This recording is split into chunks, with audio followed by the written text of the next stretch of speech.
Sorry.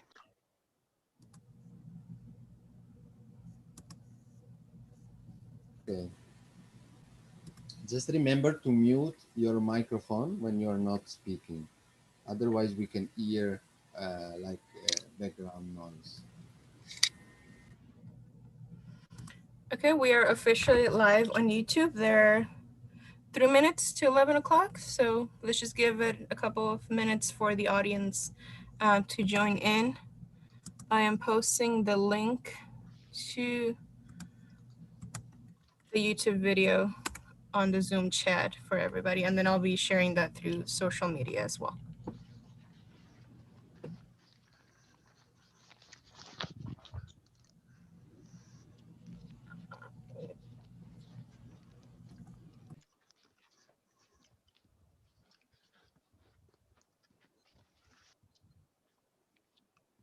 No, ya casi comenzamos. Solo ir al baño.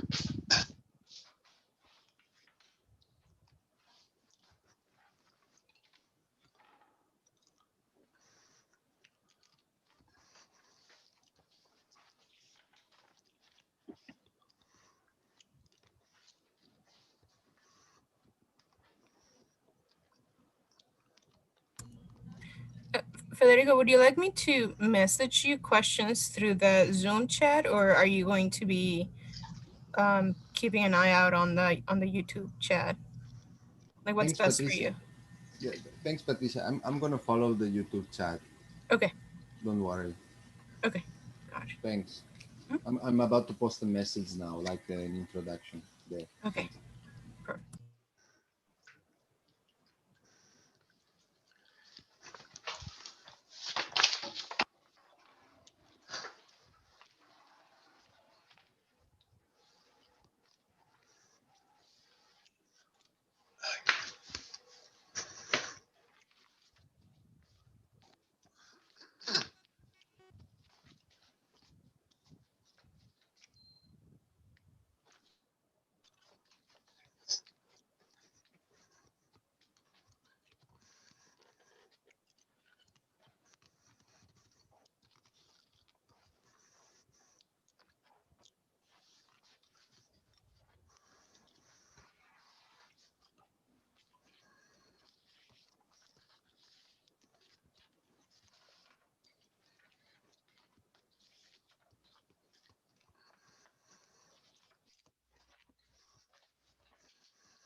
Okay, it is 11 o'clock and we have about 70 people that have already joined in.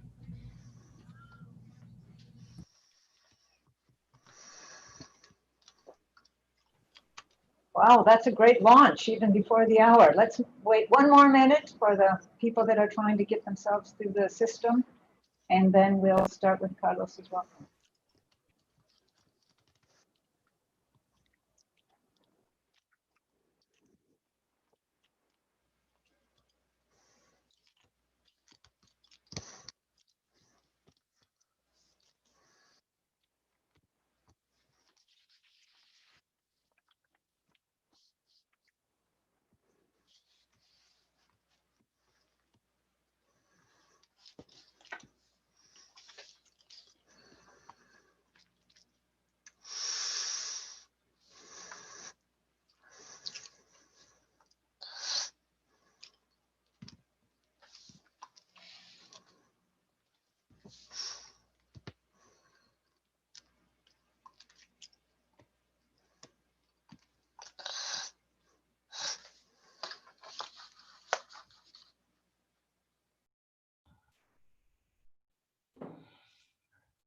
You tell me, Susan, when to start.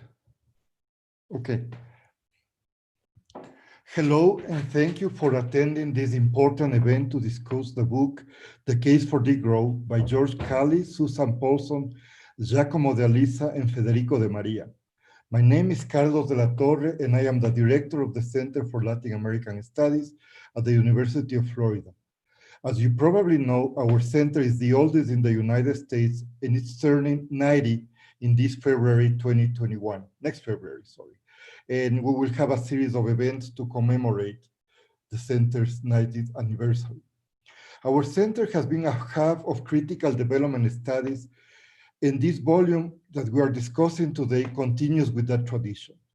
Currently, the Center for Latin American Studies at the University of Florida offers a Master's in Development Practice, a certificate in Tropical Conservation and Development, and a concentration in Development Studies and Economic Analysis in our Master's in Latin American Studies.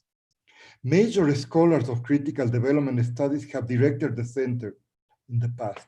Helen Safa was a pioneer in studies of women in the new International Division of Labor and in the maquila industries. Carmen Diana Deer is an expert in gender inequality in asset ownership, land policy and agrarian reform, rural social movements, and gender in Latin American agricultural development. Continuing with our tradition of critical development studies, Susan Paulson in 2018 organized the conference on Buen Vivir and other post-development pathways, and the center invited Alberto Acosta as the Bacardi eminent scholar. The annual conference, Being on Earth, Territorios, Soundscapes, Biocultural Diversity and Relationships, will take place in September 2021. To open the discussion of this very important event for the center, we have invited two fascinating scholars and activists. Arturo Escobar will talk first. Professor Escobar is Emeritus Professor of Anthropology and Political Ecology at the University of North Carolina, Chapel Hill. He's affiliated with the Universities of Caldas and Del Valle in Colombia. I will not mention all of his books because I don't want to take too much time. Just let me know that his Encounter in Development, The Making and Unmaking of the Third World, is a pathway volume that opened up debates and critiques to traditional views of development. The most recent books of Professor Escobar are Pluriversal Politics, The Real and the Possible, The Science for the Pluriverse, Radical Interdependence, Autonomy, and the Making of Worlds. After Professor Escobar's talk, Winona LaDuke will intervene. And Anisha Niva, environmentalist, economist, and industrial hemp grower, she's a renowned leader in the tribal land claim and preservation, indigenous and human rights, local foods, and sustainable development. Some of her books are To Be a Water Protector, All Our Relationships, Native Struggles for Land and Life, The Militarization of Indian Country, and the Winona LaDuke Reader, a collection of essential writings. LaDuke is executive director and co-founder of Honor the Air, a national advocacy group that educates and creates public support for Native environmental groups, playing an active role in the Dakota Access Pipeline struggles. In 1996 and 2000, she was a candidate for the US Vice Presidency, joining Ralph Nader on the Green Party ticket. Now, please let me introduce Professor Susan Paulson. She will do a land acknowledgement and introduce her co-authors. Thank you. Thank you, Carlos, for hosting this event. And thanks to Communications Master Patricia Alba for connecting us all together. The University of Florida resides on ancestral territory of Timucua and Seminole people. Let our gathering carry respect for elders past and present, recognize historical scars and continuing violence of colonization and dispossession, and express gratitude for ongoing relationships of mutual care between indigenous communities and territory. I'm grateful to all of you who joined this conversation and urge each to open the YouTube chat and tell us who and where you are. My own concerns with sustainability took shape during 15 years in South America, where I observed Andean and Amazonian communities collaborate to care for and regenerate watersheds, rivers, forests, farming systems, and human resources in the form of socialized people interconnected in meaningful ways. Over the decades, expanding agribusiness, mining, logging, drilling have impacted these socio-ecosystems, provoking painful adjustments and struggles. In Europe, where I taught sustainability studies for 5 years, I gained a whole new perspective from colleagues and students analyzing human impacts on Earth systems and seeking ways to change their own lives and societies to address planetary breaches. Degrowth supports me to consider influences and power relations among these very different locations and scales, and motivates me to act from my own position. Such integral, engaged approaches are nourished at this center, where members draw on forestry, literature, ecology, music, political science, and much more to support the flourishing of life worlds across Latin America, and where scholars and students bring a wealth of international and indigenous perspectives. As Carlos mentioned, in 2008, many of us collaborated to host a conference on Buen Vivir and other post-development pathways, and Arturo Escobar made wonderful contributions to that experience. The same year, I participated in a Mexican Degrowth conference with Winona LaDuke, whose courageous leadership I've long admired. Winona and Arturo, I'm delighted that you're here. And Frank also, who's come together with Winona. So now we turn to the book's co-authors. Coming from different countries and languages, having wandered through far-flung geographic and intellectual territories, we do not always approach things on the same wavelength. So the four of us have learned a lot from each other during 10 years of collaboration in summer schools, conferences, several articles, and the 2014 book, Degrowth, Vocabulary for a New Era. With gratitude and love, I celebrate our ongoing collaboration. Now we turn to Federico, who has already gained a following at UF during visits to the center in 2017 and 2000. Hi, everyone. Nice to be with you in this conversation. I'm an assistant professor of ecological economics and political ecology here at the University of Barcelona. And very briefly, I would say that politically, I was born with the anti-globalization movement at the end of the 90s, and justice and inequalities has always been at the center of my concern. So I decided to study economics, which was probably a bad idea, I would say. And very soon I got very much confused about economics and what development would mean. But luckily enough, I encountered people like Winona and Arturo Escobar and others, and I started to get a little bit a clear idea of how we could address the concerns that I had. And after many years, I would say, here we are with this book. That is one, Degrowth is about one alternative to development, to the mainstream form of development, which is based on economic growth. By no means is the only one. It's the one we proposed, and it has been nurturing in the global north. And we put it on the debate for a conversation, a dialogue with other alternatives to development that are emerging from all over the world. So nice to be with you today. And I pass on the word to the next author, which I don't remember whether it is Giacomo or Yorgos, but you will know. Yorgos. Thanks. Hi, I'm Yorgos Kallis. I'm Greek. I reside also in Barcelona. I'm a professor of ecological economics and political ecology at the Autonomous University of Barcelona. It's not the same university as Federico, although Federico was with us up until a year ago. I encountered Degrowth alongside Federico and Giacomo in Barcelona some 10 years ago when we organized the second international conference on Degrowth. Since then, I directed my research and energies on writing about degrowth. This is, I think, the fourth book that I have with the title Degrowth on it. And I say I have to become a little bit more inventive in my future work. But the reason is I think we have a lot to say about degrowth. Together with Susan, I think that's the best thing I and we have written to date on degrowth, a short book where we make, I think, a strong case, hopefully a strong case. The readers will tell us about the need and the practicalities of going into a degrowth direction. And without further ado, I pass the word to Giacomo.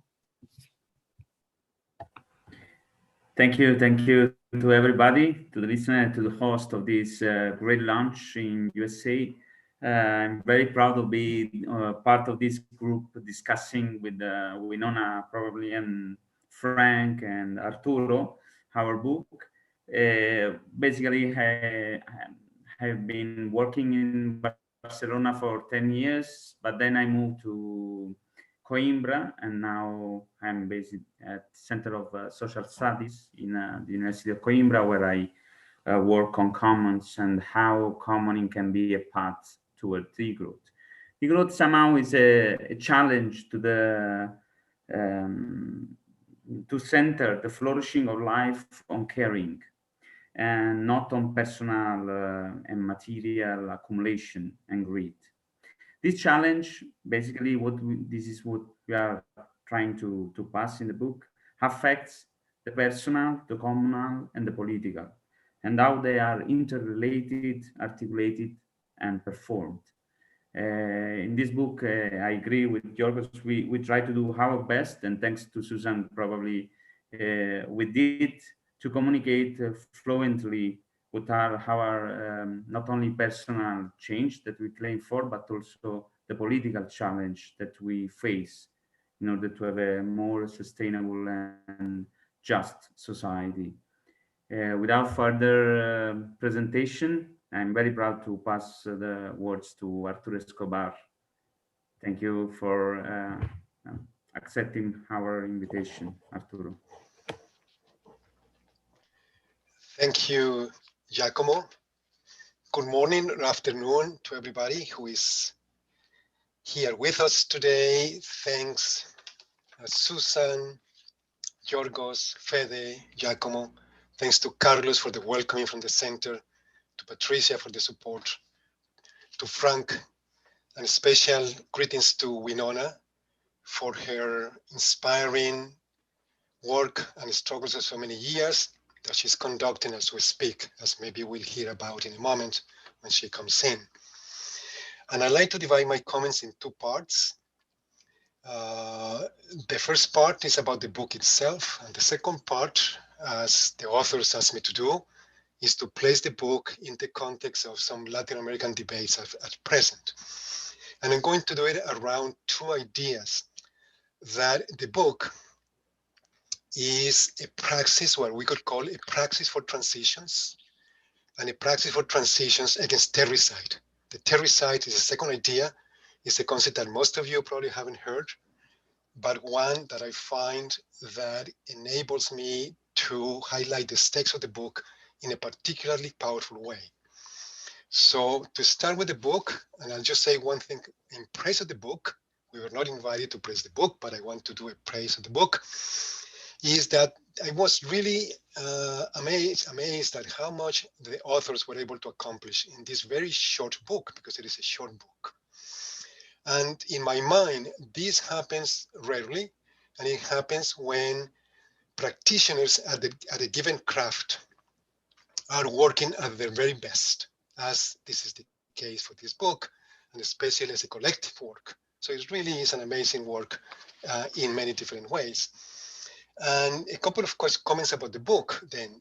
So the book, as I mentioned already, can be described as a highly accomplished theory and practice of, or praxis for transitions to a different model of being and living, a different civilizational model, to use the concept that is used especially in Latin America, that is introduced by indigenous peoples, especially a civilizational change or shift that consists in moving from this cosmovision or way of existing, mode of existing, which is based on growth and economy and accumulation and individuals, to that is also a mode of being, a patriarchal mode of being or existing, that privileges hierarchy, control, appropriation, the negation of the other, and in the last instance, violence and war, to a different mode of being or modes of being, because there has to be a plurality of ways of being, which is being conceptualized by many people in different ways. And we'll talk about that a little bit in a moment. So to highlight a couple of aspects about the book, both in the theory that the book puts forth, I find very important the fact that it is a vision of how to reorient society towards well-being, towards buen vivir.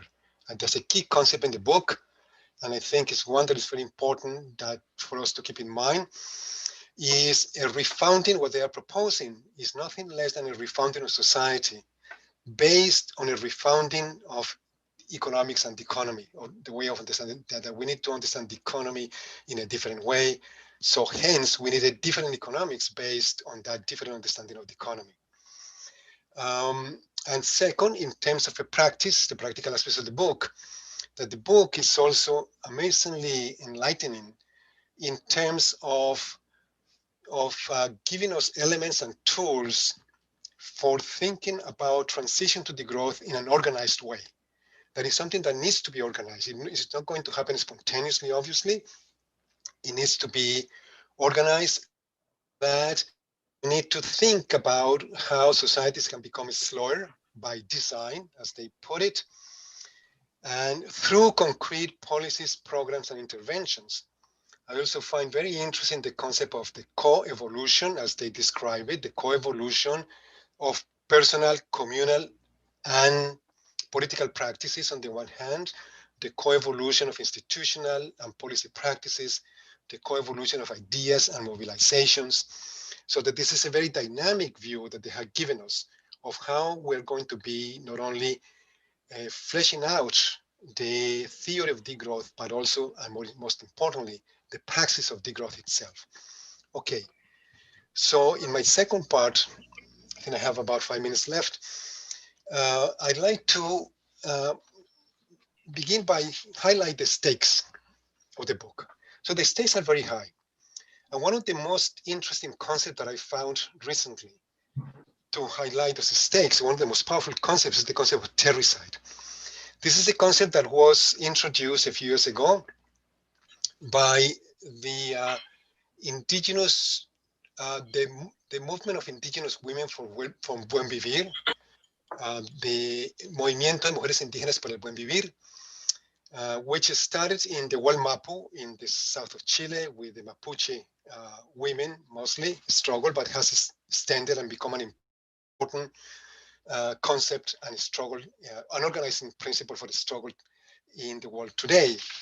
And the concept of terricide suggests that we are not only killing the earth, but that in doing so, we're also killing and destroying the conditions under which indigenous peoples and peoples who live on territories and the land, and everybody really, the conditions under which we can all live dignified lives and flourish in relation to the earth as well. And I'm going to read very briefly the definition of degrowth that is very concise by the indigenous movement of the movement of indigenous women for Buen Vivir.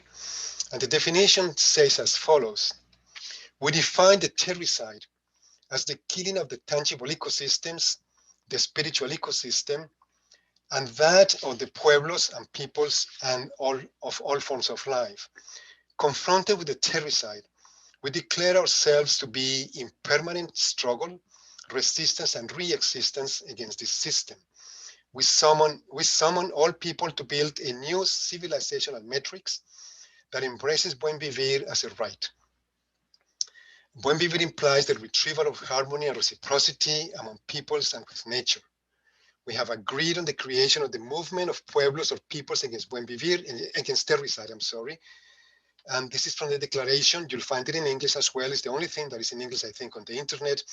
Declaration of the climate camp of the peoples against terricide that took place in February of this year. So for me, this concept of terricide and degrowth, I think, go very well together as very powerful antidotes against the system that is destroying the earth and humans within it, against the most cherished as well certainties of modernity, particularly growth and the centrality of the economy. And the concept of terricide also suggests to me that what is emerging today in an amazing way is the earth itself. And so that the transitions that we're talking about is a transition from this idea of a single world, a single globalized world, understood and constructed on the basis on these concepts of globalization and capitalism and profits and hierarchy and competitiveness and productivity and innovation and so forth. A transition from that one world, a world made of one world, to, as the Zapatista put it, a world that is made up of many different worlds, a pluriverse, a world where many worlds fit. Finally, I'd like to invoke one more concept coming from this, we're really talking about an assemblage of concepts from Latin America that includes not only terricide, but also territoriality, autonomy, pluriversality, communality, and so forth. And a concept that I found recently in the work of Sylvia Wynter, a wonderful Jamaican philosopher, which is that she says that what is really killing us is what she calls a mono-humanist conception of the human, a Western bourgeois, liberal, secular, mono-humanist conception of the human, and that we obviously have to move away and beyond this conception of the human to finally find ways in non-anthropocentric views of the human, cosmovision of the human, in which humans and the earth can finally come to coexist with each other in mutually enhancing ways. Okay, I hope that was clear. I'm sorry I rushed a bit through it. And I now would like to pass it to Winona if she is able to connect and be with us, as I hope. Thank you. Good morning, everyone. This is actually Keisha Beloach, her personal assistant and scheduler. Winona is unable to join us this morning due to the Line 3 extravaganza. So we've got Frank on the line, and I'm hoping that Frank will take it away. Please send prayers to our water protectors. Thank you.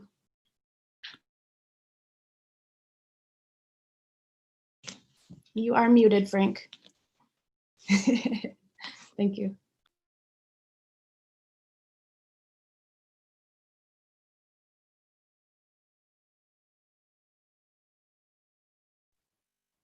Okay.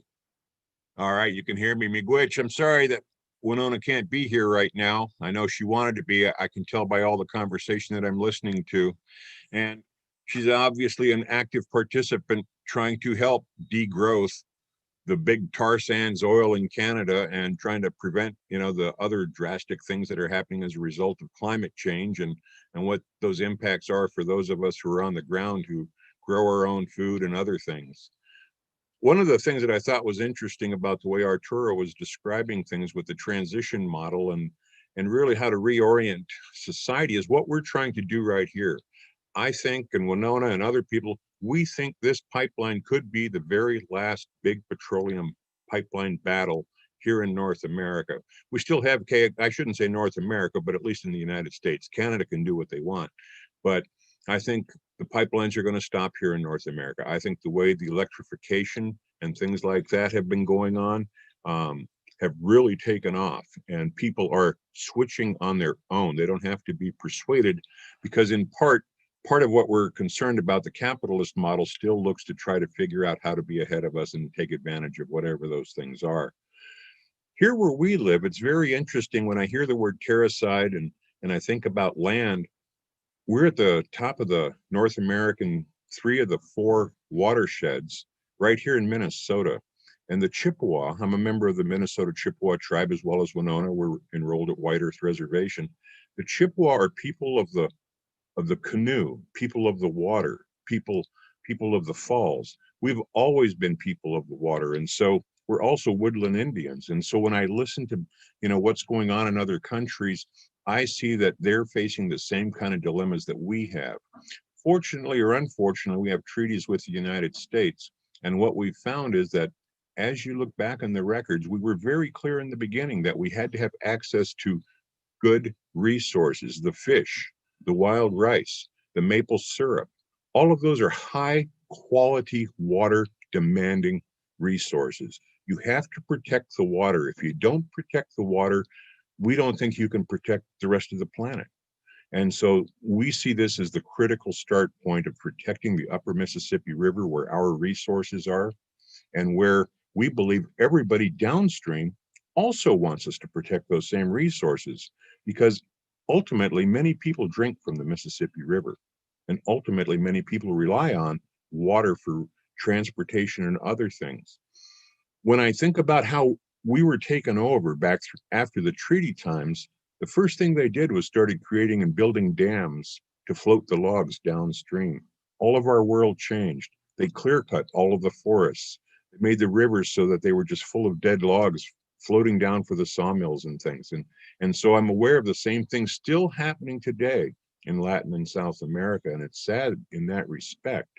But I think when I see the United States and what's happening, we're going to have to start changing.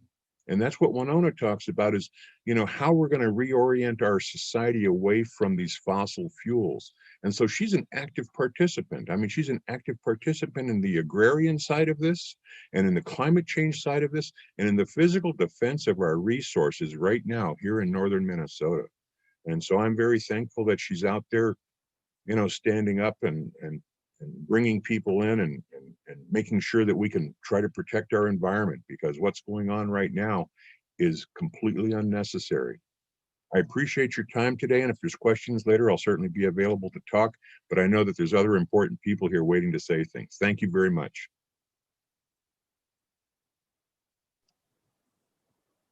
Frank, can you just take a moment to share with the viewers what's going on right now with Winona? Earlier this morning, you told us about this religious place and the pipeline defense. Not a problem.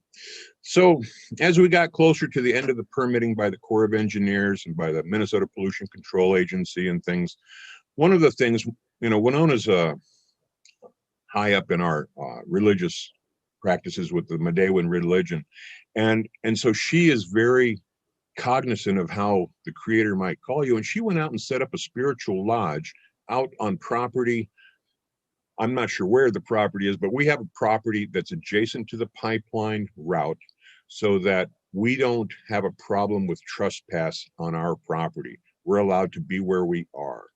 Where Winona put that spiritual lodge, I'm not sure in terms of DNR, but after the lodge was up for a couple of weeks, DNR came by and put a stake right on the inside of the round lodge that said that's where they were demarking their line for construction, I guess, and then threatened her with trespass and then cited her for trespass, but yet there wasn't even a boundary when she put up the lodge.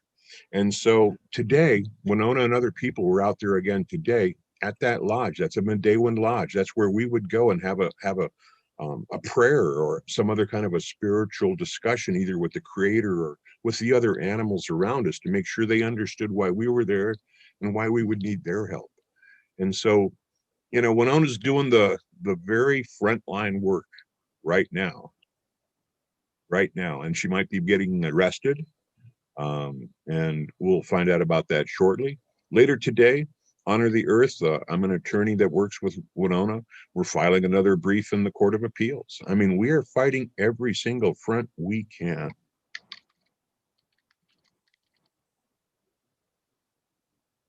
Thank you. Thank you.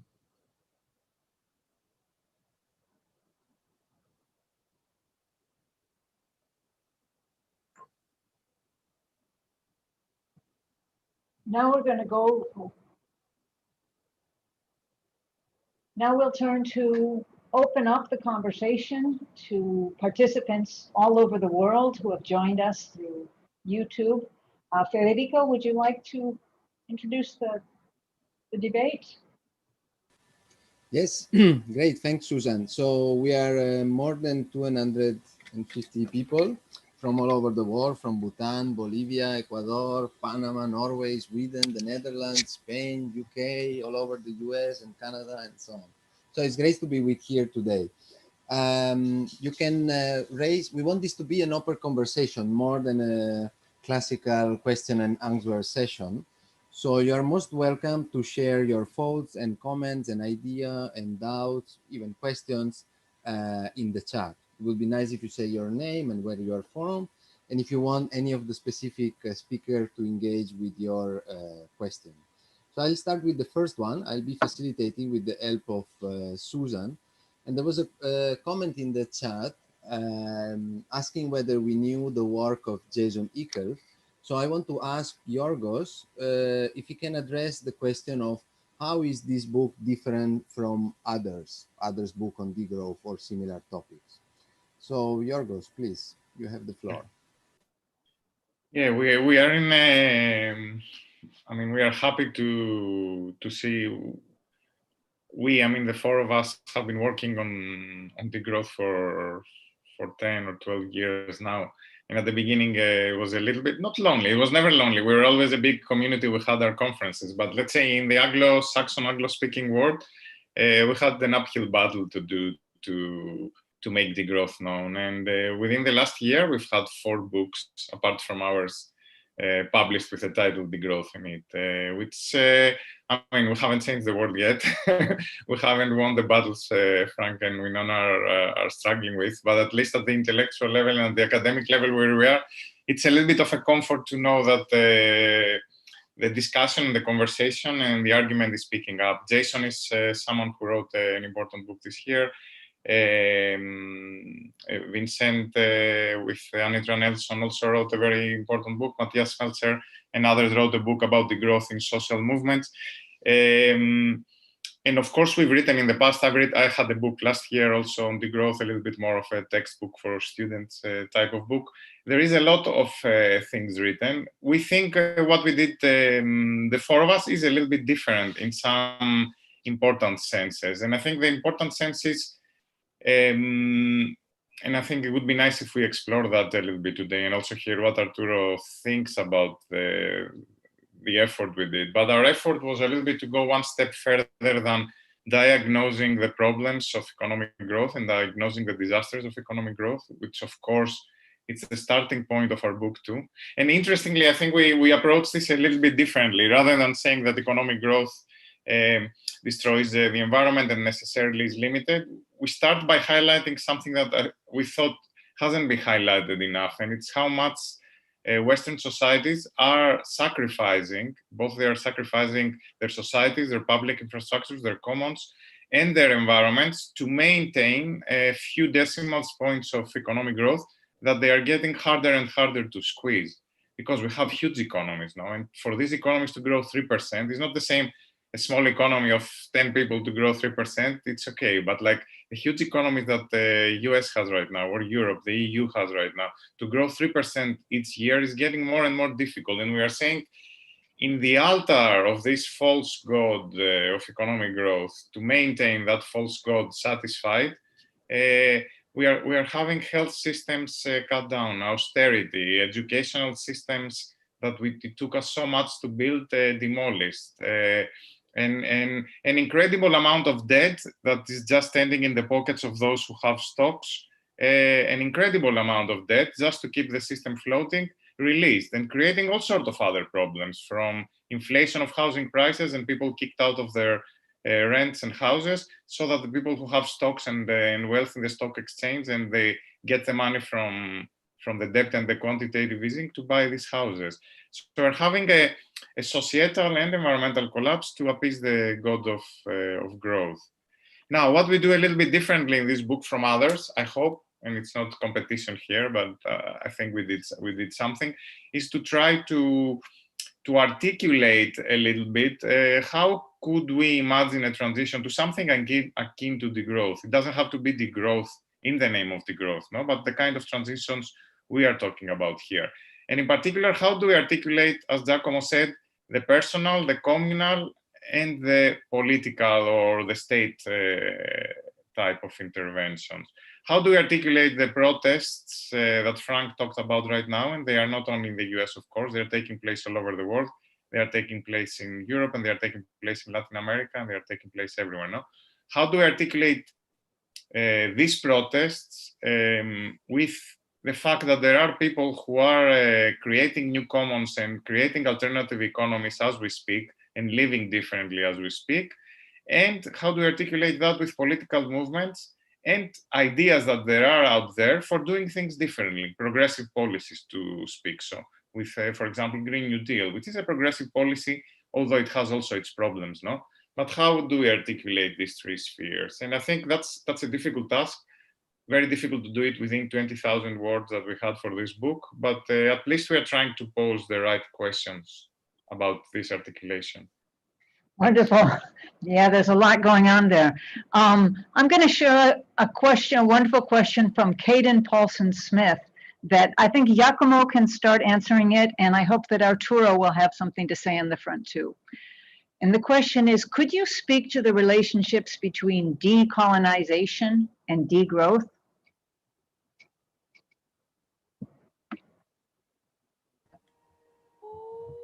Well, I will start really then passing to Arturo that I would say has been a maître à penser on this issue, on the decolonization, no? And decolonial thinking. I think it's from the perspective of a person from the belly of the monster, so as a European man that has been educated through the colonial implicit perspective that Europeans are the great men on the world that have to colonize spaces and ontologies all around to make a progressive path possible to our great culture. I think this is a very complicated from our own perspective, because indeed, as I was saying, we have been educated, and everything that is around us as ideas, cultures, and tools are developed on the base of this idea, no? That the European culture, starting from the modernity on, and of course from the colonial period on, as is the only culture that has the legitimacy to be pushed forward. And Degrowth is trying to, Degrowth people like me are trying to unlearn the idols of this education. And this is very complicated, because indeed it's not a matter of ideas only, but it's a matter of also of the context and environment in which we are educated. And of course, this is very big challenge, and this is why I think degrowthers also try to bridge, continuously bridge with other culture all around the world, in order to also to create communication that allow us to unlearn our own colonial practices. And on this, I will pass to Arturo to say something about the colonial project that he has been part of, and probably indeed creating these bridges help us to do what we can do from, again, from the belly of the monster. Thank you, Giacomo. And Susan, can you hear me? All right. Well, there's a very important idea from that Latin American feminists have been emphasizing for at least a decade. It says there cannot be decolonization without the patriarchalization of society. Now it is more complicated, because now it is also, especially with Black and Indigenous feminists, insisting that there is no decolonization without depatriarchalization and de-racialization of society. And I would say that degrowth is central to all of those different processes. I could paraphrase and say there cannot be decolonization without degrowth. And I think that we could defend that thesis as well. But as Giacomo was saying very well, decolonization and depatriarchalization, de-racialization, degrowth are not just economic, social, political processes. They are, in the last instance, and most importantly maybe, they are what we could call ontological processes. So Giacomo was referring to how do we need to unlearn the particular ways of being that we have been not only taught, but compelled to be. Again, that particular, what Sylvia Winter called the mono-humanist way of being human today, that kind of narrative of the individual that is so much anchored in two different set of domains, the economic domain, homo economicus, and the biological domain. We are biological beings, but the biological domain has been captured by this sort of Darwinian narrative that the human is about competition. So economic man is competitive man, and is patriarchal man, and is racist, and is all of those different things. And it's what keeps on growth going at the same time. So it's a really complicated. I mean, this is the task not only of a generation, but many generations. When indigenous peoples talked about in different civilizational metrics, what they are talking about is the transformation of our ways of being human, of our modes of existing, because they have become toxic, because they have been so destructive of the earth and of people. So I'll leave it at that. There would be much more to say about that, but I think I already spoken of. Susan, can I say something? Just to be really concrete, sometimes to be decolonized is, of course, is a matter of theoretical reflection, as we, I mean, myself and Arturo were trying to pass, but it can be also simplify at maximum, just to give a clear example to the people. Now, normally when you are in, well, I'm living in Barcelona, no, and I have a flat. And normally when the people enter in my flat, the first things that they are going to think, oh, wow, your flat is in front of Sagrada Familia. So it will have an increasing value in a couple of years.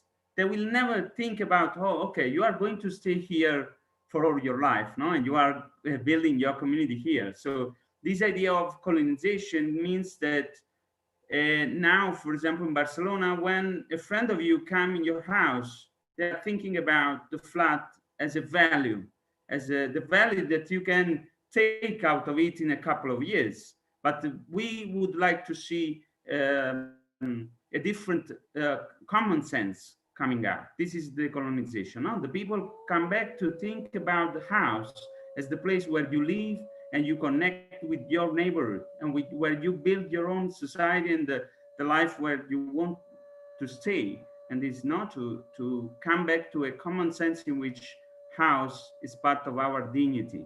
No? And this will be the shift, the very concrete shift of thinking about the flat as an accumulating value in the future, or a flat as the home, as the place where you start to connect with the others and with your environment. This is the kind of shift that we can think about theoretically, but we can really concretely perform every day when we go to the flat for dinner of our friends. Thanks. Fantastic. Thanks, Arturo and Giacomo. I'm getting excited. We are going to the core of this book. The coloniality is really very much part of it. So I would like next to invite Frank and Susan to comment on this issue. I think, Frank, it would be nice to hear your perspective from native people, and maybe Susan also a little bit on your idea. And in particular, there were two related questions in the chat. One was asking you, Susan, if you could elaborate more on how to link indigenous perspective and movements of the global south and degrowth in a feminist decolonial manner at the eye level. And second related question was, how do you imagine to transcend the binary diagnosis versus prognosis within degrowth, and what, in your opinion, makes it approachable to social movements in Latin America and United States? Maybe we could go first with Frank, if you are fine with it, and then with Susan. Thank you. Thank you very much. This is very interesting to listen to everything, and I'm glad to be participating. You know, when you say decolonization, North America, we've been colonized for about 500-600 years at least. So that's a lot to try to decolonize. And for me as an attorney, the only way you can become an attorney is to go to the mainstream law school of the Anglo-Saxon, whatever you want to call it, mainstream society, to learn adversarial proceedings to solve situations between people who have property usually or other wealth that they're fighting over. And so, you know, in a sense, I'm at the root of that problem, because even in tribal court, when we get grants and different things from the federal government, they expect us to be licensed attorneys under the Minnesota Supreme Court. And so I have to learn how to think and act in a sense like those other attorneys. Now, that's not necessarily a bad thing, because you need to understand how your adversaries are thinking and acting. But as I listen to people describe their relationship with food, you know, for us, food is a gift from the creator, whether it's the fish or the wild rice or the maple syrup. And so we see a relationship with everything that's living. And so, you know, in today's world, the idea of urbanization and grocery stores and things, people don't even have that concept. And so, you know, if you can't get past having a dog or a cat as a pet, or maybe a hamster, it's hard to have a relationship with other parts of the planet. And that's, to me, where a lot of this starts. One of the interesting things that I've also discovered about law is that it likes to be reliable and predictable.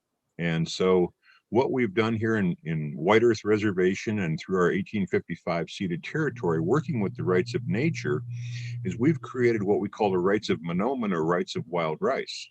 And we believe that this law by itself may be a disruption to the normal colonization model of dispute resolution with the court system, because we're creating a law based on our treaty rights that talk about wild rice, and that we expect to always have it available to harvest and eat, to be available for our spiritual and cultural practices.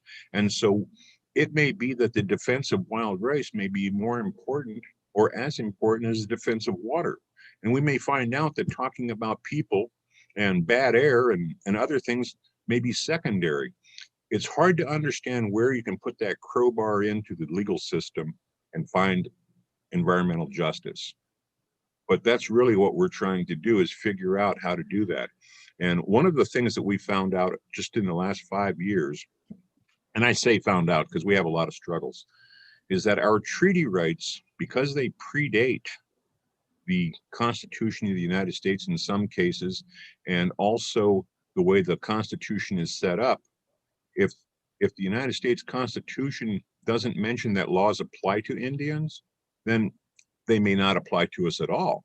And we're starting to find out that the laws that they've been trying to hold us down with, to oppress us, to keep us from our natural resources, to do our activities that we should be able to as a sovereign people that are civil, we are starting to find out now that they may not even have the legal authority to do what they've been doing. And that might be the undoing of everything. Because if you don't dot your I's and cross your T's in this world of the United States and mainstream court system, well, then you ain't got nothing but a piece of paper to go to the bathroom with, wipe your butt. Wow. Yeah, there's a lot to learn. So we've been learning with indigenous, decolonial, and communitarian feminists, among others, to really think more critically about a recent mode of production that was kind of pushed around the world with colonial capitalism. And that's this sort of nuclear family where the man is going to be the breadwinner and the woman does the reproduction, right? So it's based on a divorce, a quite violent divorce of market production from the central labor of reproducing life and life worlds. And then sort of what I call the Faustian bargain of rewarding men by connecting masculinity and more prestige and political economic power with selling their labor in the market, and sort of denigrating this realm of reproduction. Liberal feminism has made valuable moves, but one of the things they do is focus on taking individual women and moving them out of this life-generating realm into the more powerful realm of competition and production and gaining more money. The glass ceiling is about this productivism, right? And the same with affirmative action, where we take individual non-white people and welcome them into the comparative white world of that Giacomo described, that he's trying to unmake for himself. Right? And I think a very different way to think about it comes out in Latin America. There's movements called communitarian feminisms, where they're not thinking in this individual competition way, but saying, how can we actually reshape our world so that reproduction of life and life worlds is at the core and is the most valuable thing for everyone, for men, women, for other gender identities, for young and old. And the good thing is that that's something that for hundreds of thousands of years has been at the core of almost every community and culture that's managed to survive. And so that connects me to the second question that you brought in here, Fede, about the relations between diagnosis and prognosis.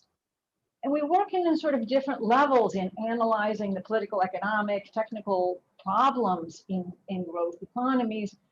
and also thinking about how to move forward. And I think we have so much hope and possibility to learn from people in all parts of the world. I saw there's people online here from Bhutan who have a deep gross national habit tradition, gross national happiness tradition, from Buen Vivir, who've maintained cultural traditions around the reproduction of life and relationships and life worlds that somehow coexist with this competitive capitalism, right?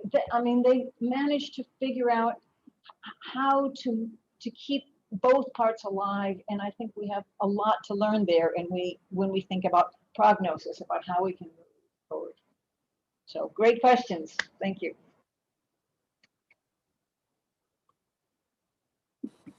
Great, thanks. I'm getting crazy trying to read all the questions and grouping them and asking them and so on. But here we are, and I wanted to address a question myself as a follow-up to what we were debating, because somebody was asking, and it has to do a little bit, I think, on the relationship between the global north and the global south. So here the specific question was, can you speak to the, and I'm reading, can you speak to the arguments that folks have made that degrowth austerity in the global north would cause job livelihood loss of poorer people in the global south? So this is because of trade ties, globalized economy, and so on. And there was a related question also, who said how to stop the commodification of the growth movement in underdeveloped countries, since people from the global north come to buy our land and do their slow communities for and by them. So a little bit on how we see the relationship with degrowth and the global south, so to say. There have been early arguments that would say, oh, countries in the global north need to degrow to leave more space for developing countries for them to grow. In the book, we don't really go with this idea. We are critical of economic growth. Our work is born in the global north, and to them it speaks, but we think that our critique to growth is relevant also for the global south. And as I said at the beginning, we see as a very important aspect here the alliance with other alternatives to development that are popping up everywhere. And here you can see our other book called Pluriverse, a Post-Development Dictionary, that we edited with Arturo Escobar and other people. But obviously, if the global north would change its economic system, of course, there would be impacts on the global south. But here, what we are calling for is for a relocalization of the economy, an economy that would put life at the center, and we take very seriously the proposal from feminist economists, to put care at the center of our economies. So we are not so concerned with international trade, for instance, but we are not naive also.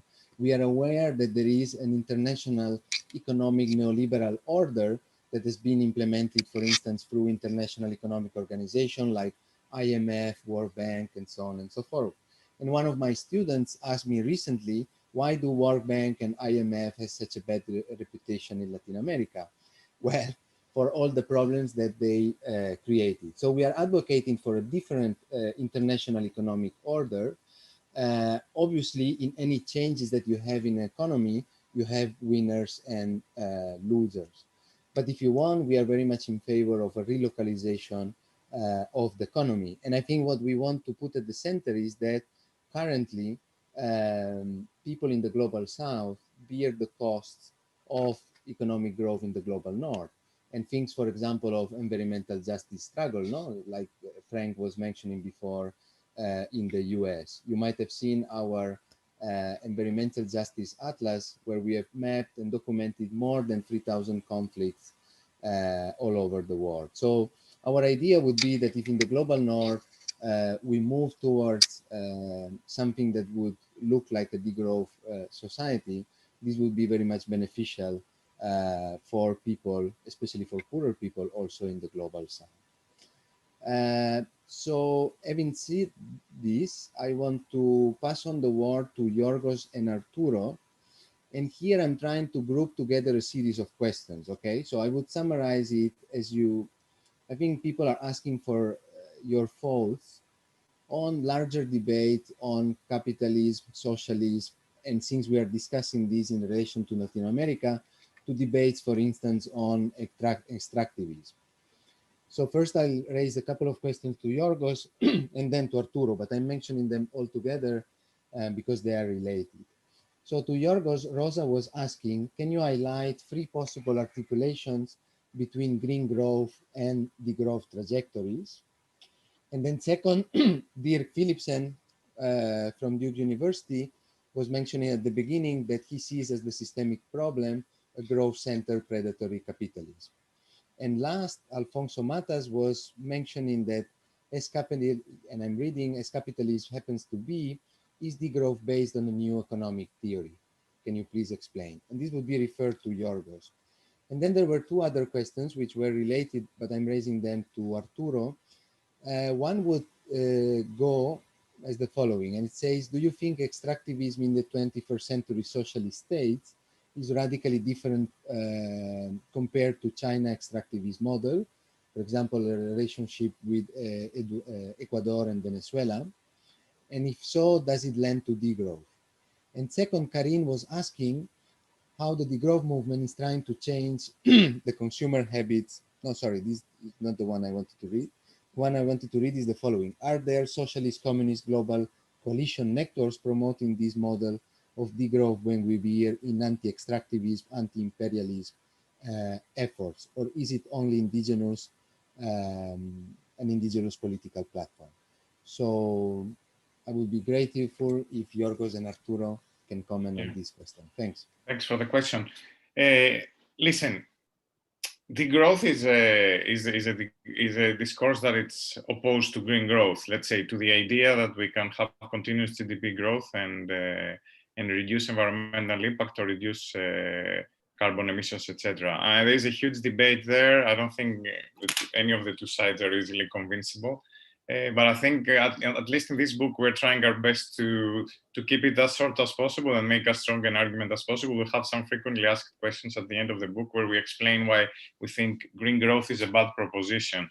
And it's not a bad proposition because there are limits to growth or we are running out of materials. It's simply because at 2 or 3% growth per year, which means a global economy 10 times bigger by the end of this century, to think that in this way we can relieve the pressure on Earth and we can save the climate, I think it becomes almost a joke. You know, we really have to slow down economic activity too. Now, this doesn't mean that within the overall green growth discourse, there aren't ideas that we also share, and they are part of what we are talking about. To take an example, in our book, we advocate also for a Green New Deal, for a rapid investment in new infrastructure, new energy infrastructure, new transport infrastructure, new urban infrastructure for decarbonizing and greening societies. So we don't want to see that happening, though, in an expansionary way that it's fueling GDP growth, that it's part and parcel of new expansion or colonization of other places to get the materials. So it's like in a different mindset that we see this greening. Another idea that we share with people who talk about green growth is the importance of having actually governments that implement policies, like governments who really stick to reducing the carbon emissions and signing the Paris Agreement as a minimum. So there's no disagreement in these basics. There's no disagreement also that we should change the way we tax people and that we should tax carbon and resource use rather than tax labor income. These are ideas that we share with advocates of green growth, but we wouldn't share the discourse on green growth. And of course, we share the idea that it's not possible to reduce our impact on the environment just by slowing down our economic activity. There is a role also for new technologies. There is a role for doing things differently. There is a role for example, for offshore wind power, if we do it properly and if we do it in a democratic and decentralized way or in a collective way. So we are not against this type of solutions, but we are against putting also this solution as fixes, no, and putting them in the same capitalist mindset of constant expansion and just thinking that we can do this in a greener way. Which brings me to the second question. Yes, I agree with Dirk that the systemic problem is growth-centered capitalism, and this is how we put it also in the book. So the problem is the imperative of capitalism to make profit, and to make profit and invest it to make more profit, which is what the process of growth is. What we add, though, in addition to the standard critiques of capitalism, is we explain how this material and political economic necessity of capitalism has become an ideology that it's sold to everyone.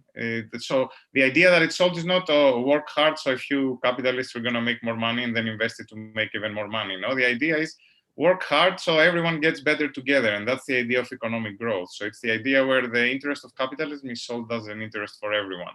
It's also, unfortunately, an idea that it survived even the end of capitalism. So call it as you want, but the Soviet Union was not capitalist. I mean, I know some people call it state capitalist, but then I think we extend too much the definition of capitalism. But it was something different, and this something different was still captured by this hegemonic ideology of growth. And actually, the Soviet Union was as much important in the history of the ideology of growth as was the USA, and was their competition who will grow more the economy and throw bigger spacecrafts to space. Is the growth based on a new economic theory? No, I think we articulate existing economic theories, but in new, interesting, synthetic ways. So we are based a lot on ecological economics, but we bring in elements of feminist economics, elements of Marxist political economy, elements of critical economic anthropology. So different ideas that we are not the type of people that say there is one right economic theory or one right political theory, and this is the one that should be applied everywhere. We believe in a pluriverse also of theories, and I think out of the synthesis of this pluriverse of theories, we provide a more holistic understanding of growth also, and why growth has become so hegemonic and necessary. And by understanding how growth operates ideologically and materially, we can also start thinking about alternatives to growth, which is what we articulate with Degrowth. Okay, thanks, Yorgos. Okay, a few comments on the question of extractivism and on socialism. And I think it's fair to assert that almost all countries in the world are extractivist. And by that I mean they are following extractivist economic development models. That applies as much to Brazil or to the US or to Colombia or to China. China right now, for instance, is developing oil palm plantations for agrofuels and for industrial use in Africa of hundreds of thousands of hectares. That's extractivism. The expansion of agrofuels, the expansion of mining, the expansion of mining to fuel the addiction to digital technologies, to the 5G generation of digital technologies. They are all based on extractivist models of development. So why is that so? And part of it has been legitimized by what we could call a perverse equation. And the equation goes as follows. We need development in order to reduce poverty, especially in the global south. And we need, and in order to have development, we need to have growth. And in order to have growth, we need to extract natural resources, hence legitimizing the destruction of the earth and of people along with that. We need to change by a different kind of equation that suggests that what is good for the earth is good for the people. That's what the concept of terrorism is about, that we need to shift from that idea that you need development and hence growth and hence extractivism and hence destruction of the earth for a virtuous one that says what is good for the people is good for the earth. So how do we do that? And the growth is part of the answer, of course. Now, with the question of socialism, all socialist governments to date, I think, has been extractivist. Even Cuba with sugarcane, with the monoculture of sugarcane, the 15-year period between 1998 and 2015 in Latin America, characterized by progressive governments, were profoundly extractivist. I could say more about that, but I'll leave it at that. So what do we do about that? What does it tell about the state? What does it tell about the economy? I mean, capitalist economics doesn't know how to degrow. It only knows how to grow. So in that sense, degrowth economics and ecological economics and feminist economics and care economics are significant reformulations of that sort of neoclassical economics and neoliberal economics. So that leaves that we need to reinvent models beyond capitalism and socialism. If I had to choose an ism in the political domain, I would choose anarchism. But even that has to be reinvented in the sense that, and that's again the ensemble of concepts that I see emerging, particularly in Latin America, but applicable and also emerging in other parts of the world that involve autonomy, territoriality, communality, the need to re-communalize social life because it has been profoundly individualized. Globalization has been a war against everything communal, against everything collective. Globalization has been about creating massively, paradoxically, societies of radical individuals, which are not individuals, by the way, but massively produced as such, and so forth. So we have all these concepts. And if I wanted to, and I will end with this, if I wanted to pair the case for degrowth, the book that we are talking about now, with two other books that are also very hands-on, very design friendly, if you wish, very political friendly, politics friendly, I would put it next to the book on the commons by David Bollier and Silke Helvrich, Free, Fair and Alive, which is a wonderful book that everybody should read as well. And also with the book by Gibson Graham and Cameron and Healy, Taking Back the Economy. These books already give us quite a bit of tools, and there are others, but quite a bit of tools, concrete tools, to begin to movements from the ground up, from below. Let's not wait for the move to come from the state or from the international organizations or from big countries and governments, because it's not going to come from that. We might be able to enlist some of them in this organized transition towards degrowth, as the book calls it, because it has to be an organized transition in some sense. It has to be also self-organizing, and it has to be self-organizing from below. And it is happening because transitions are already happening. When I say that degrowth could be described as a praxis for transitions against terricide, those transitions are already happening in so many activities and practices and experiments and new ways of being and in food, in agriculture, in energy, in housing that are happening today around the world. That doesn't mean that it's bound to succeed, by no means. It has to be supported, it has to be cultivated, but that is happening, I think, is clear to me. Thanks.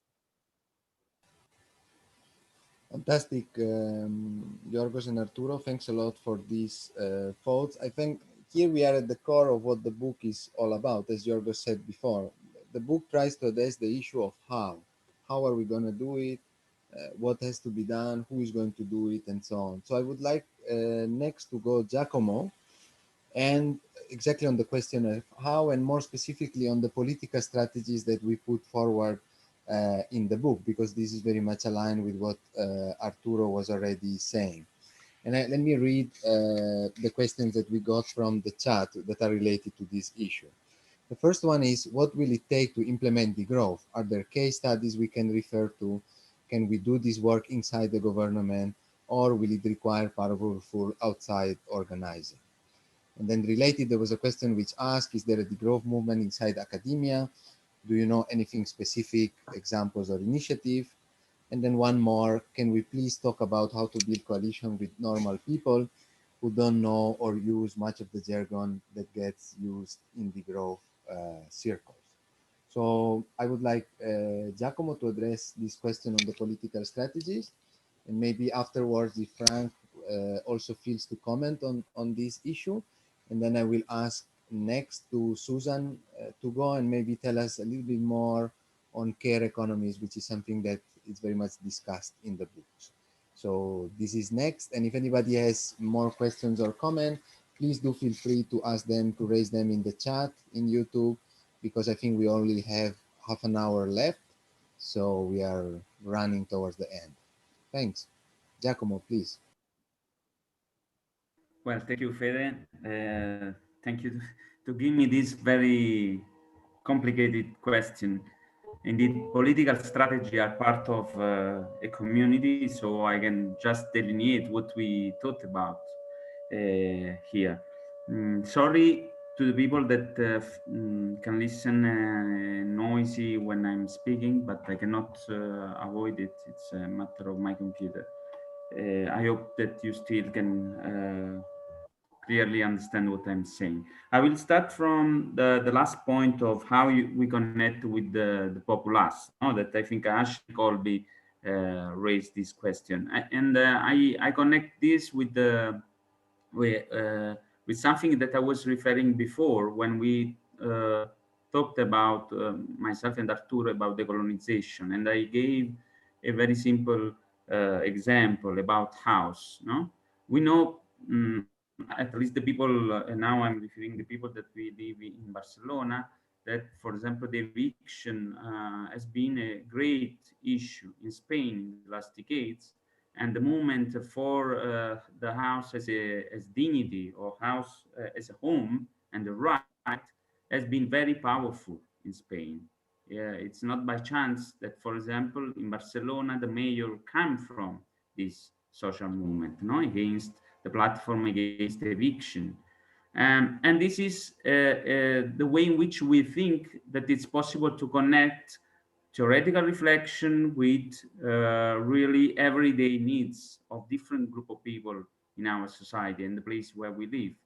House, and this is not by chance that I select this as an example, because I'm embodied in the process of struggle about house in Barcelona and Spain. And I think if we are able to support the people that think about house as a dignity, house as a home, as a place where you start to create your own relation with your own environment and neighborhood, and then your community, it's something that we can do properly in order to strategize and to align with the needs of people. No, so house as a home, house as dignity, as the movement in Spain said, against house as an asset, house as a value.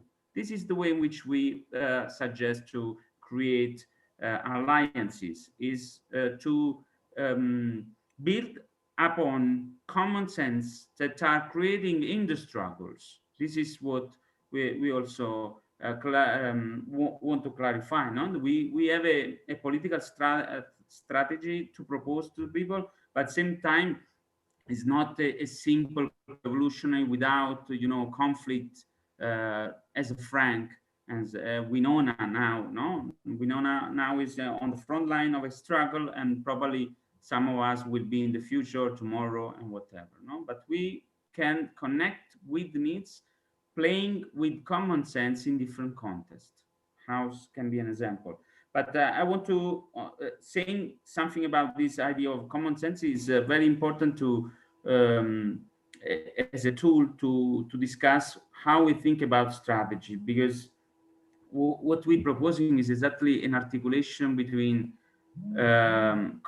let's say communitarian economy that also Arturo was or commons, no, that Arturo was mentioning the books of my friend David and Silke, is really concentrated on this proposal of commons as a new organization of economy.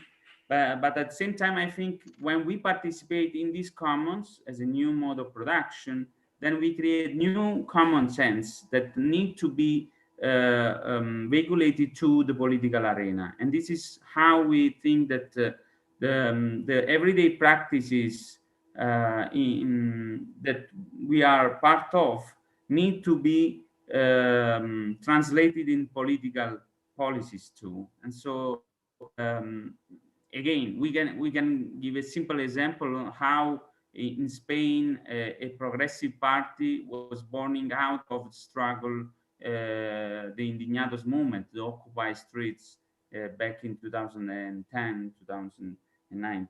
So I think this articulation is very important, because what we were saying is it's not a matter just of take the power. This not what has to be done, but how we do it. And we do articulating a performing new common senses, all the practicing of everyday new communal economy.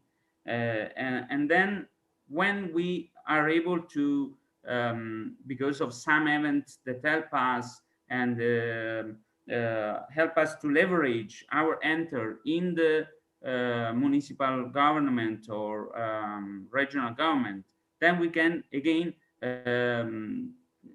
use the law to expand the possibilities of the communal economy that normally is starting from a specific activists, can be enlarged to wider group of people in society, because it's supported by political laws that give money, resources, and possibility to this communal economy to expand locally, for example. So I think this is the nurturing, the co-nurturing and co-evolution between communal practices of new economy with political implementation that support the expansion of these communal economy is the way in which we look at the strategies. Because if you just take the power, and this is a very important issue for us, that you just implement what you think is correct,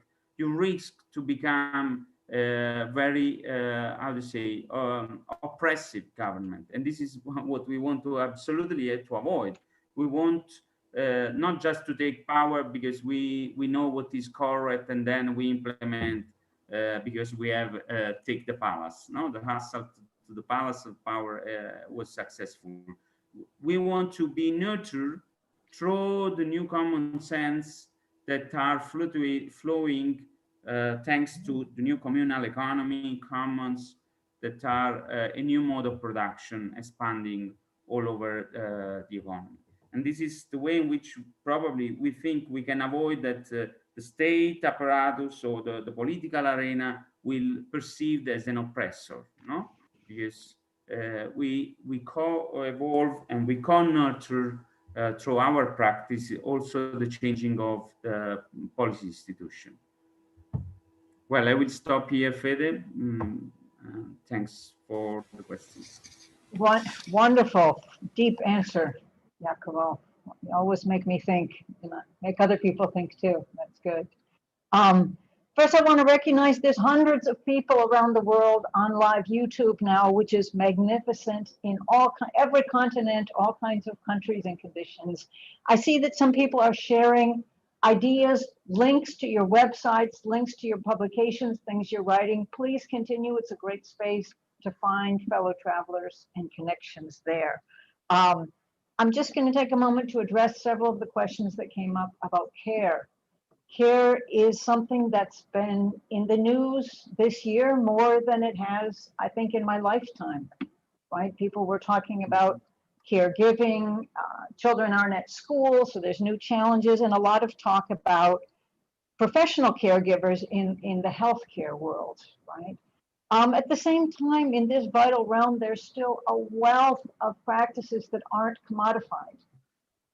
In all kinds of homes, right? People are caring for infants, children, elders, sick people, and every single day we're attending to each other's needs, nutritional needs, emotional, sexual, spiritual, in ways that care for the regeneration of our daily lives, our daily well-being, as well as the world that we make up.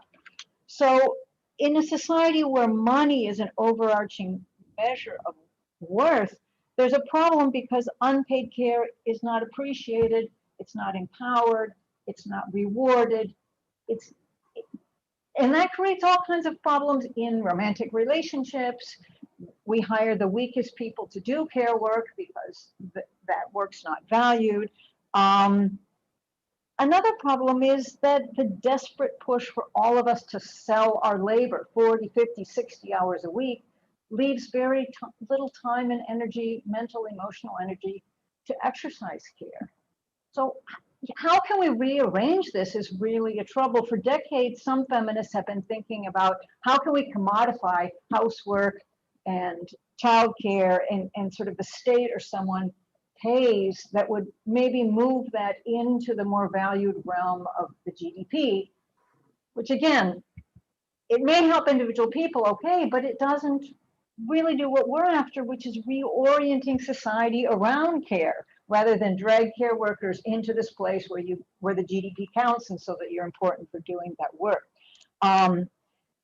There's other ways we write about. Giacomo has actually published some really nice, thoughtful work. We don't maybe have time to go into, but you can check it out, about policies that might empower and motivate more caregiving and care work in our own societies now, without dragging it into the marketplace as a commodified labor, right? And so that's a hard challenge, and we need to think about it.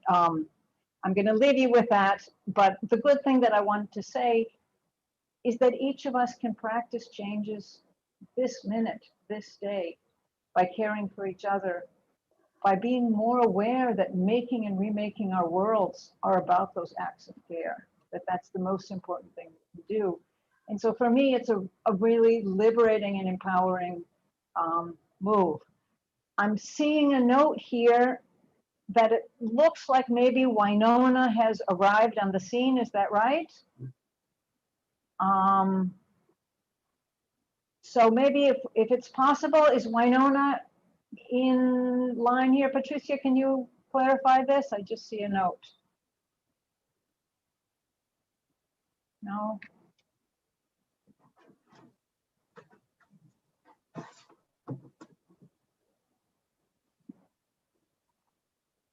Yeah, okay. I don't see her. It looks like we're not really sure. She's trying to call in from her sweat lodge along the Mississippi River. Anyway, so I'll hand it back to Federico, and maybe we have time for one last sharing of some of the things that our participants have brought in. Yeah. Thanks a lot. There are more questions coming still on very interesting issue of energy indicators, money, and so on. There are too many. We will not be able to address them all since we have to close soon, but a little bit to take advantage of the guests that we have here today. I wanted to raise a question to Frank and one to Arturo.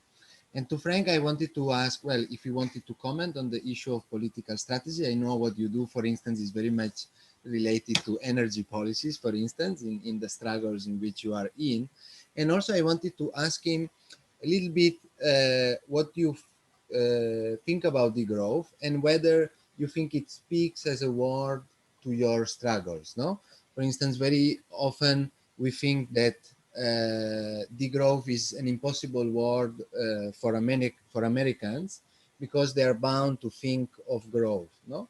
But I think your perspective on that would be very good. And then next, I would like to hear from Arturo, if possible, what he thinks a little bit about degrowth in Latin America, because I think we had this in the title and I feel we haven't covered it enough. And then after that, I think we'll be over by the time, and I think we'll be lucky to have a closing message by Susan. So Frank, please, you have the word. Thanks for being with us. Thank you very much. You know, it's been very interesting for me to listen to this panel. And one of the things that I guess that I think about is language as well, and the way that people interact. When we talk about the way people interact and how we want them to interact. And so I was thinking when Giacomo was talking, I was thinking about a word that we have in our culture, and it's gigawabaman. And gigawabaman means living the good life.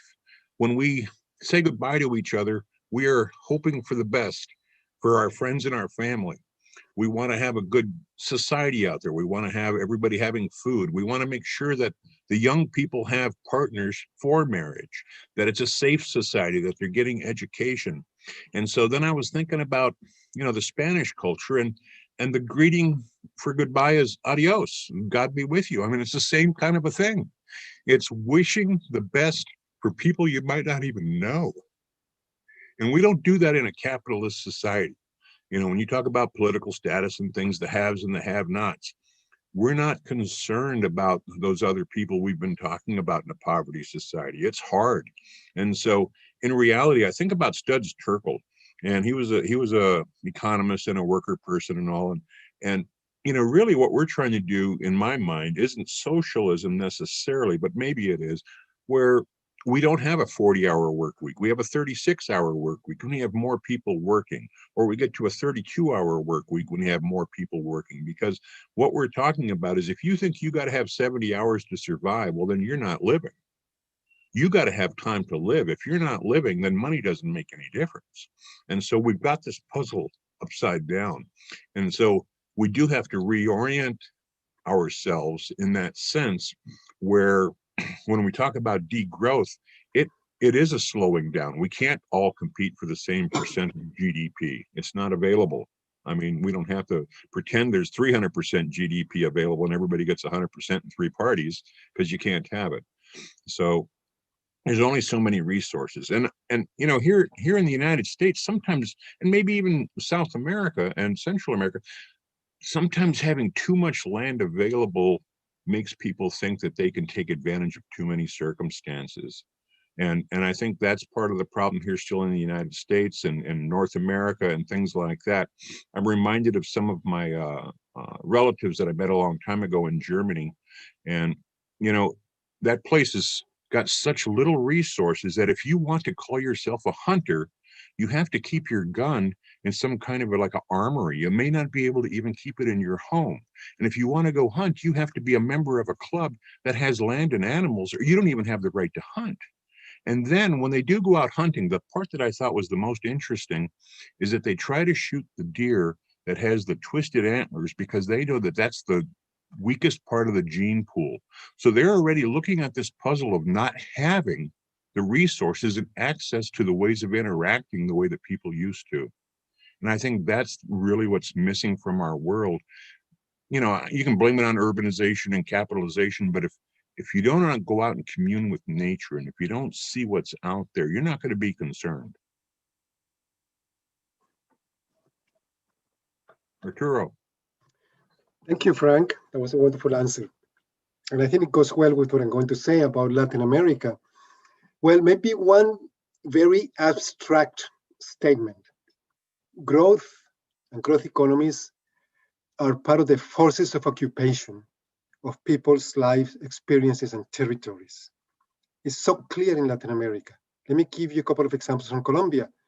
In Colombia, and I heard this recently, I read it recently, 1 million peasant families have less land available to them than one cow.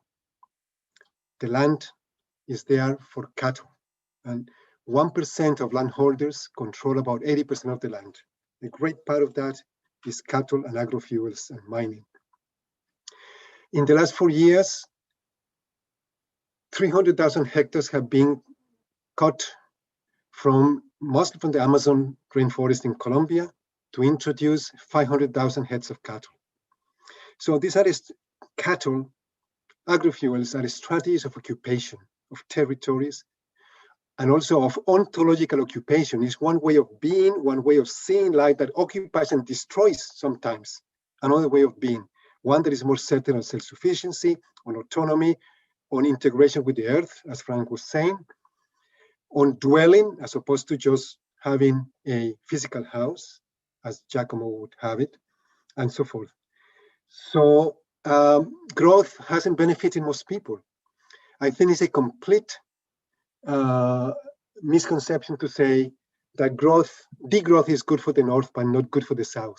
The South also needs to degrow, and needs to degrow needs to degrow the extractive economy, which is a good part of the economy, needs to degrow the middle class, and need to degrow the middle class. I mean, this is controversial to say, because the middle class is the model to follow for most people in Latin America and maybe in the world. The middle class that is, from my perspective now, I see so clearly, very negative model, because it's ecological devastating, it's individualizing, individualistic, it's centered on consumption, etc., etc. But so we need to, and it's a very important problem for urban design and planning today, is how to prevent that middle class model from expanding even more and more and keep on conquering territories. So we need to degrow that middle class. And we need to expand people's territories of sufficiency and autonomy and of life and sovereignty and food sovereignty, and expand and create new ways of being in the cities themselves, in which people can reconnect with each other and also with, obviously, with the natural world and the spiritual world. So I would ask people to think twice when they are told that degrowth is good for the North, but it's not good for the South. It is different. It has to be, again, it has to be organized. We have to organize the transitions to degrowth and to other civilizational and the pluriverse. But that's, let's not think that more growth is going to lead us anywhere. Wonderful. Thank you, Arturo. Your insights are so moving. I think many of us, I'll speak for the 4 co-authors, we've all been deeply changed in our lives and our paths, thanks to your idea and your passion. So it's wonderful to share this moment with you. And I also want to thank Frank and Winona, who's been part of the process coming up to today. We also talk about Winona in the book, so she's also deeply there. And to so many people coming together from such diverse perspectives and movements. It's great to be together in this moment right now to think about how transformative responses will require alliances amongst all of us. And alliances aren't easy, but we're starting it now. Our most immediate case for including degrowth in this allied front is that its fundamental practices are desirable and beautiful in and of themselves. Modest living in cooperation and caring for each other, convivial sharing, building equitable and solidary communities, regenerating natural environments, even with no political victory in sight. People in wildly diverse contexts are already practicing and embodying caring degrowth worlds.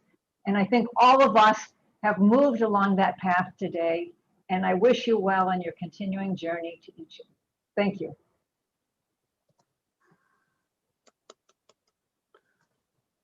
Thanks so much, Susan, and everybody. All right, and again, thanks Patricia, who's going to turn off the YouTube now. You've been wonderful supporting us all. Beautiful job, Thank you very Patricia. much.